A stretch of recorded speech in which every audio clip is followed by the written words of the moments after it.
আজকে আমাদের council of অ্যাডভাইজারের meeting ছিল। সেই মিটিংয়ের ব্যাপারে কিছু গুরুত্বপূর্ণ সিদ্ধান্ত হয়েছে। একটা সিদ্ধান্ত উনি অলরেডি প্রেস স্টেটমেন্টের মাধ্যমে জানিয়ে দিয়েছেন। এটা হচ্ছে জুলাই গণ অভ্যুত্থানের সেলিব্রেশন সংক্রান্ত। এটা অলরেডি উনি প্রেস স্টেটমেন্ট দিয়ে জানিয়ে দিয়েছেন। এটার ব্যাপারে আমি কিছু বলছি না। আজকে আমাদের একটা খুব গুরুত্বপূর্ণ ফৌজদারি কার্যবিধির একটা সংশোধন হয়েছে। আপনারা জানেন আমাদের সরকারের আমলে কিছু জিনিস নিয়ে আমরা নিজেরাই খুব বিব্রত। আমরা এগুলি অ্যাড্রেস করার চেষ্টা করি। তার মধ্যে একটা হচ্ছে ভুয়া এবং মিথ্যা মামলা করা, আরটা হচ্ছে মিথ্যা মামলা করে মানে মামলা ঘটনাটা হয়তো সত্যি, কিন্তু অনেক ব্যক্তিকে সেই মামলায় আসামি করে আপনার এক ধরনের মামলা বাণিজ্য করা। তো সেটার থেকে পরিত্রাণ পাওয়ার জন্য আমরা বহুবার চিন্তা করেছি, বহু কিছু চিন্তা করেছি। আমরা বাংলাদেশে যারা বড় বড় ক্রিমিনাল লয়ের এক্সপার্ট আছেন তাদের সবার সাথে কথা বলেছি, অনেক কনসালটেশন মিটিং করে, স্বরাষ্ট্র মন্ত্রণালয়ের সাথে কনসালটেশন মিটিং করে আমরা একটা চেঞ্জ এনেছি। সিআরপিসির খুবই গুরুত্বপূর্ণ চেঞ্জ। আমি সোজা করে বুঝায় বলি, এই চেঞ্জে বলা হয়েছে, আপনারা জানেন একটা মামলা যখন হয়, হত্যা মামলা, এটা ইনভেস্টিগেশনে 2 বছর 3 বছর 4 বছর লাগে এবং এটার মধ্যে শত শত লোককে আসামি করা হয় এবং এখানে কিছু কিছু ক্ষেত্রে আপনার এক ধরনের মামলা বাণিজ্য থাকে। তো এই লোকগুলা যারা এখানে আসামি হন, ওনারা 2-3 বছর যাবৎ একটা আশঙ্কার মধ্যে থাকেন যে কখন ওনাদেরকে গ্রেফতার করা হবে বা ওনাদের ক্ষেত্রে মানে গ্রেফতার বাণিজ্য টাণিজ্য হয় কি না। সেটা থেকে পরিত্রাণ পাওয়ার জন্য আমরা একটা নতুন বিধান করেছি। সিআরপিসিতে 173A নতুন বিধান যুক্ত করা হয়েছে। এই নতুন বিধানে বলা হয়েছে পুলিশ কমিশনার, এসপি বা এসপি পদমর্যাদার কোনো জেলার এসপি পদমর্যাদার কোনো পুলিশ কর্মকর্তা উনার নিয়ন্ত্রণাধীন বা এখতিয়ারাধীন কোনো বিষয়ে বা কোনো মামলার বিষয়ে উনার যদি মনে হয় যে এটা করা যৌক্তিক, তাহলে উনি ইনভেস্টিগেশন যে অফিসার আছে সেই ইনভেস্টিগেশন অফিসারকে বলতে পারে যে তোমার মামলার তদন্তের ব্যাপারে একটা প্রিলিমিনারি প্রাথমিক রিপোর্ট দাও, তদন্ত করে এখন পর্যন্ত কী তথ্য পেয়েছো একটা প্রাথমিক রিপোর্ট দাও। সেই প্রাথমিক রিপোর্টটা যখন ইনভেস্টিগেশন অফিসার প্রিপেয়ার করবে, করার পর আমাদের যে এসপি সাহেব আছেন বা পুলিশ কমিশনার আছেন তারা ইনভেস্টিগেশন অফিসারকে বলবে এই প্রাথমিক রিপোর্ট বা প্রিলিমিনারি রিপোর্টটা, ইনভেস্টিগেশন রিপোর্ট, এটা ম্যাজিস্ট্রেটের কাছে জমা দাও। ম্যাজিস্ট্রেটের কাছে জমা দেওয়ার পর ম্যাজিস্ট্রেটের কাছে যদি মনে হয় যে এই মামলার মধ্যে 100 জন লোককে আসামি করা হয়েছে, তার মধ্যে 90 জনের ব্যাপারে কোনো অভিযোগই আসলে নাই, কোনো 90 জনের বিষয়ে কোনো সাক্ষী নাই, কোনো এভিডেন্স নাই, কোনো ইনসাফিসিয়েন্ট এভিডেন্স, যা এভিডেন্স আছে সেটা ধর্তব্যের মধ্যে না, তাহলে উনি সাথে সাথে প্রি ট্রায়াল স্টেজেই ওই মামলা থেকে ওই আসামিদেরকে যাদের বিষয় বা যাদের বিরুদ্ধে কোনো সাবস্ট্যান্টিভ বা সাফিসিয়েন্ট এভিডেন্স নাই তাদেরকে ওই মামলা থেকে মুক্ত করে দিতে পারবেন।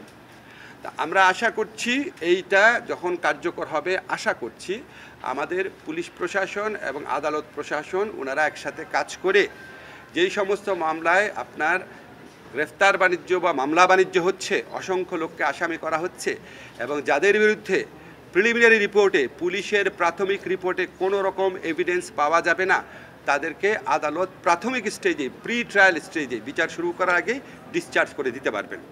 তো ডিসচার্জ করে দিলে ভুয়া মামলা বা মামলা বাণিজ্য থেকে অনেক লোক আশা করি রেহাই পাবেন এবং এইটা মানে এটা না যে তদন্ত থেমে থাকবে, তদন্ত থেকে যাদের বিরুদ্ধে কোনো রকম সাবস্ট্যান্টিভ এভিডেন্স নাই তাদেরকে মুক্ত করে দেবেন, ডিসচার্জ করে দেবেন, বাকিদের বিষয়ে তদন্ত চলতে থাকবে। আবার তদন্ত চলাকালে পুলিশ যদি তদন্ত শেষ হওয়ার স্টেজে যদি দেখে, পূর্ণাঙ্গ তদন্ত রিপোর্ট যখন জমা দেবে, পুলিশ যদি দেখে যে না, যাদেরকে ডিসচার্জ করা হয়েছিল তাদের কারো কারো বিরুদ্ধে আসলেই পরবর্তীকালে সাবস্ট্যান্টিভ সাফিসিয়েন্ট এভিডেন্স পাওয়া যাচ্ছে, তখন পুলিশ যে রিপোর্টটা আদালতে জমা দিবে, ইচ্ছা করলে ওনারা ওই ব্যক্তিদের নাম যাদের ব্যাপারে পরবর্তীকালে যথেষ্ট অভিযোগ পেয়েছেন তাদের নাম আবার ইনক্লুড করতে পারবেন। এই হচ্ছে আমাদের সংশোধনীটার বিষয়। এটার মূল লক্ষ্য হচ্ছে ভুয়া মামলা এবং হয়রানিমূলক মামলা থেকে শিকার হচ্ছেন যারা, তাদেরকে একটা প্রি ট্রায়াল স্টেজে, বিচারপূর্ব স্টেজেই একটা রেহাই দেওয়ার বা অব্যাহতি দেওয়ার চেষ্টা করা। এটা হচ্ছে একটা। আর সেকেন্ড, আজকে আরেকটা গুরুত্বপূর্ণ আইনগত অগ্রগতি হয়েছে, সেটা হচ্ছে আপনারা জানেন যে OHCHR যে অফিসটা, OHCHR যে অফিসের প্রধান ওয়ালকার টুর্ক, উনি আমাদের দেশে সফর করেছিলেন। OHCHR আমাদের এখানে একটা জুলাই গণ অভ্যুত্থানকালে সংগঠিত গণহত্যা এবং মানবতা বিরোধী অপরাধের উপর একটা অত্যন্ত ইম্পর্টেন্ট ফ্যাক্ট ফাইন্ডিং রিপোর্টও জমা দিয়েছেন। তো ওনাদের সাথে আমাদের সরকারের অনেক দিন যাবত আলোচনা চলছিল যে OHCHR যেটা আছে, জাতিসংঘের মানবাধিকার বিষয়ক যে অফিস OHCHR, সেই অফিসের এক মিশনের একটা সেই অফিসের একটা মিশন শাখা বাংলাদেশে ওনারা খুলতে চাচ্ছিলেন, মানে ওই OHCHR মিশনের একটা অফিস বাংলাদেশে হবে এই লক্ষ্যে ওনারা আলোচনা করছিলেন। তো এই আলোচনা একটা উল্লেখযোগ্য অগ্রগতি হয়েছে। আমরা যে ড্রাফট MOU বা সমঝোতা স্মারক সেটা আজকে মন্ত্রী পরিষদের সভায় নীতিগতভাবে অনুমোদিত হয়েছে। সেটা আমরা কয়েকজন উপদেষ্টারা মিলে আরেকটু পরীক্ষা করব, করার পর ফাইনাল যে টেক্সটটা সেটা আমরা OHCHR ভলকার টুর্কের কাছে সরাসরি পাঠাবো। ওনারা এগ্রি করার পর আশা করি আমরা দ্রুততম সময়ের মধ্যে MOUটা সাইন করতে পারবো এবং এটার ভিত্তিতে বাংলাদেশে জাতিসংঘের মানবাধিকার বিষয়ক একটা অফিস হবে। এটা অফিসটা হবে প্রাথমিকভাবে 3 বছরের জন্য। এই 3 বছরের মধ্যে দ্বিতীয় বছরে যদি দুই পক্ষ মনে করে রিনিউ হওয়া দরকার তাহলে সেটা বিবেচনা করে দেখতে পারবে। আমরা আশা করি আগামীতে এবং আমাদের সরকার আমলেও যদি কোনো গুরুতর মানবাধিকার লঙ্ঘনের ঘটনা ঘটে, যে কোনো ক্ষেত্রেই ঘটে, তাহলে আমাদের যে মানবাধিকার বিষয়ক যে রাষ্ট্রীয় এজেন্সি অফিসগুলো আছে এটার পাশাপাশি OHCHR-এর যে লোকাল অফিসটা হবে সেটা একটা গুরুত্বপূর্ণ ভূমিকা পালন করতে পারবে। এটাই হচ্ছে আমাদের আজকে আলোচনা বিষয় ছিল। আরেকটা লিগ্যাল ডেভেলপমেন্ট আপনাদের জানিয়ে রাখি, আমাদের যে মুরাদনগরে যে জঘন্য আপনার ধর্ষণের ঘটনা ঘটেছে সেটা আমরা বাংলাদেশের যে কোনো সাধারণ নাগরিকের মতো আমরা সবাই মর্মাহত, ক্ষুব্ধ এবং আমরা আমাদের স্বরাষ্ট্র মন্ত্রণালয়ের সাথে সাথে ব্যবস্থা নিয়েছে। প্রধান আসামি সহ যারা এই ছবিগুলো ছড়িয়ে দেওয়ার কাজটা করেছে, অত্যন্ত দায়িত্বহীন অপরাধমূলক কাজটা করেছে, সবাইকে গ্রেফতার করা হয়েছে। আপনারা জানেন আমরা ধর্ষণ সংক্রান্ত যে আইন আছে সেটার অ্যামেন্ডমেন্ট করেছি। দ্রুততম সময় আপনারা মাগুরার ক্ষেত্রে আপনার বিচারও দেখেছেন। এটাও আমরা সর্বোচ্চ গুরুত্ব দিয়ে এই ঘটনার বিচার করব, এটা আমরা বদ্ধপরিকর। শুধু এটুকু জানালাম আপনাদের। CRPC-টা তো আপনার অধ্যাদেশ আকারে নীতিগতভাবে চূড়ান্ত অনুমোদনই হয়ে গেছে।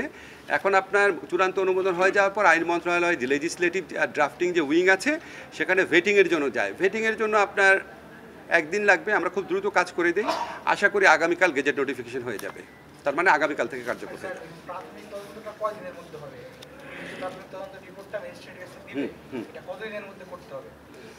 এটা তো আমরা ধরেন এটা পুলিশের অ্যাডমিনিস্ট্রেটিভ ব্যাপার, ওনারা যখন বসবে আমরা পুলিশ স্বরাষ্ট্র মন্ত্রণালয়কে এম্পাওয়ার করেছি। এম্পাওয়ার করার পর ওনারা সিদ্ধান্ত নেবে, প্রশাসনিক সিদ্ধান্তের মাধ্যমে যে আইনগতভাবে আমার কর্তৃত্ব আছে, আমি তোমার বললাম, ওনারা সিদ্ধান্ত নেবে এটা 24 ঘন্টার মধ্যে দাও বা এটা 48 ঘন্টার মধ্যে দাও।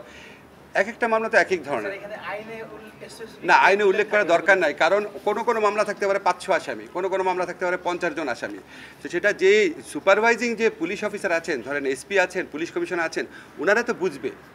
আমরা ওনাদেরকে ক্ষমতায়িত করেছি, সরকার ওনাদেরকে ক্ষমতায়িত করেছে, ভুয়া মামলা আর মামলা বাণিজ্য থেকে মানুষকে রেহাই দেওয়ার একটা সুযোগ করে দিয়েছে। এবং এটা ওনারা কিন্তু সিদ্ধান্ত দিবে না, সিদ্ধান্ত কিন্তু আদালত দিবে।